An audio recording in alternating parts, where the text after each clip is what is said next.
So they went, and when they walked into the office, what do you think happened? They called them over and said, here you go, here's your passport. They said to them, here you go, here's your passport. And she looked at him and said, you see, Allah subhanahu wa ta'ala, whoever fears Allah, Allah will make a way for them. He'll make a way easy for them. So us, born Muslims, we're thinking about our lives. I've got no money. What am I going to do? I have to pay rent the rest of my life. I have to work for the rest of my life. I have to do this, I have to do this. Ya akhi, have you ever turned to Allah and asked Allah, ever? And sincerely from your heart, have you ever missed one night of sleep just praying and crying to Allah subhanahu wa ta'ala just once? Have you? This is a question that we have to ask ourselves. The Prophet Muhammad sallallahu alayhi wa sallam used to stay up and cry and say, Ummati, Ummati, my nation, my nation. He used to cry for us, and we don't even cry over ourselves. We don't even cry over ourselves, subhanallah. We forget and neglect ourselves. Business comes, you get a job offer, I'll give you $2,000 a week. You have to start at 12 and you finish, let's say, next day at 12. You'll be there every single night at 11:30 sharp. You're not going to miss that $2,000, are you? True or not? Ya akhi, wallahi, Allah subhanahu wa ta'ala has promised us something better than this. He's promised us Jannah. Jannah, subhanallah. And we don't even want it, and we reject it. The story goes on, it hasn't finished yet. Huh? So they get their passport, and this is just the little trials that she's going through. They get the passport, and they're about to leave. And she said, okay, we'll go visit my family now. So they go to the house, and it was very close to the hotel that they were living in. They knock on the door. Her brother opens up the door, subhanallah.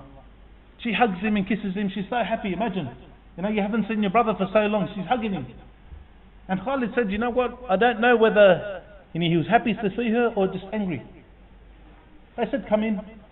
Khalid was told to sit down in the front living room. She entered and she went into another room. And Khalid said, I could hear my wife and her family argue because I knew the tone of my wife's voice. It was getting loud and angry. Then all of a sudden the talk became louder and louder. And then the screams became closer and closer, and he noticed 3 men coming towards him. He thought, what? They're going to come greet me. They're going to come hug me, my new son-in-law, my new brother-in-law. They came and they started taunting him. They started beating him up. And he looked for the door, where's the door? And he just ran.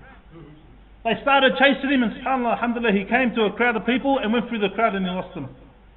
He got home, he went to the toilet and looked at his face. He was trying to stop the blood from his face from stop bleeding. That's how much he was bleeding.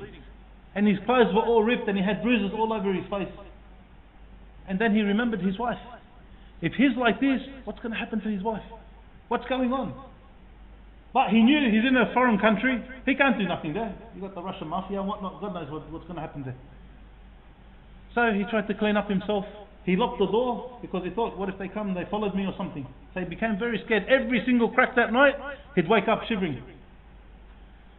Next morning, he went to the house, but he hid. He's just trying to see where his wife is. What's happened to her? He didn't find her. He stayed from morning until Maghrib, until the sunset. He went back home, and this went on for 3 days. On the 4th day, he went and he's watching. All of a sudden he saw the door open and he saw his wife pop her body out. And he said he saw her all bruised and bleeding and chained up. And he ran to her. He couldn't stop himself from crying. Imagine seeing your wife in such a state, subhanallah, chained up. And he went and he hugged her. And she said, listen, Khalid, don't get between us. Leave this between me and them. And don't worry, I'm still upon Islam. I haven't left my faith. Imagine this girl. She could have lied. She could have just said, no, that's it. I'll go back to my old religion. But she stood steadfast. And she said, oh Khalid, just wait for me. I'll come to you. And he said, how? And she said, don't worry, I'll work it out. And he left. What could he do? What could he do, honestly? He went back to the hotel. Another few days had passed. And at night time, he heard a knock on the door. And he got scared. Uh-oh, is it the brothers and the father? And he went and he said, who is it? And she said, it's me, your wife. Open up quickly. He opened the door and he said she was pale. She was bleeding. She was bruised everywhere. Her clothes were torn. He took her in and started to clean her up, subhanallah. And she said, no, we have to leave now. We have to leave straight away. Because if they find me, that's it, I'm a goner. So they quickly got their stuff. They got into a cab and he said to the airport straight away. But subhanAllah, Allah had given this woman a brain. She said, no, we're going to go to another city and we'll take the aeroplane from there. Because if my parents find out I've left, they're going to go straight to where? To the airport, and they're going to catch us. So they went to the other city and they stayed in the hotel overnight because the flight was the next day. And he just waited until she rested. And while she was changing, he looked at her body and he said that there was not one place on her body that she wasn't either scratched or bruised or bleeding. There's not one place on her body. And then he asked her, what happened? What happened to you? And then she started explaining from the point where they went to the house and he sat down. She said, they took me into the room and they asked me, the first thing they asked me, what's this dress that you're wearing? What's this clothes that you're wearing? She said to them, this is the dress of a Muslim. And they said, who's this man outside? You know, they're thinking some boyfriend or something.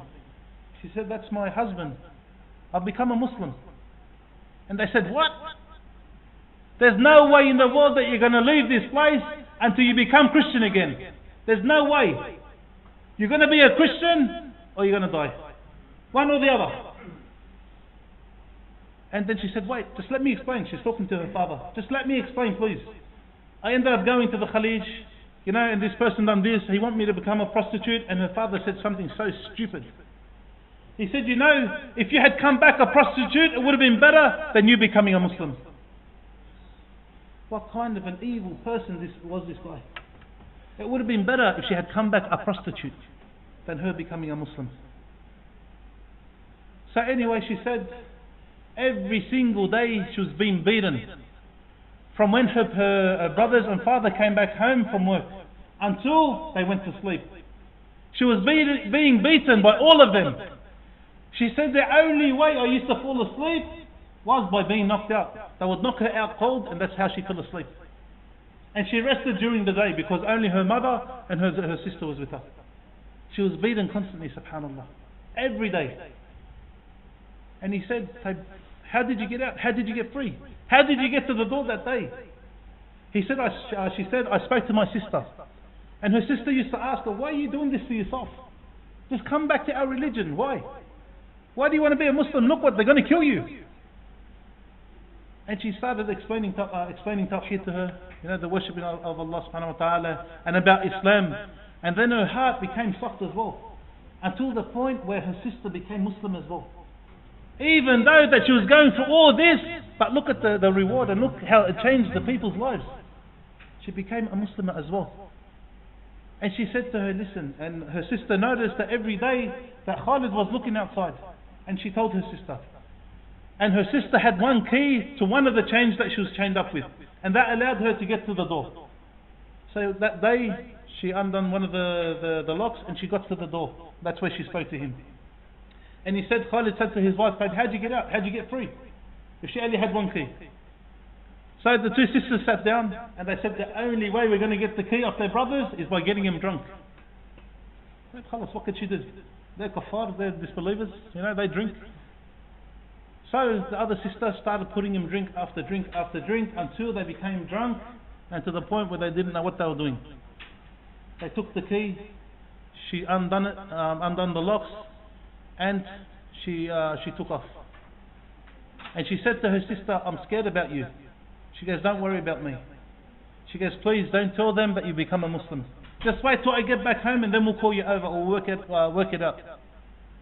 And they ended up being where they were there. You know, in the hotel room waiting for an aeroplane trip. You know, subhanallah, look at this girl who was a strict Christian who never ever thought that she'll become a Muslimah.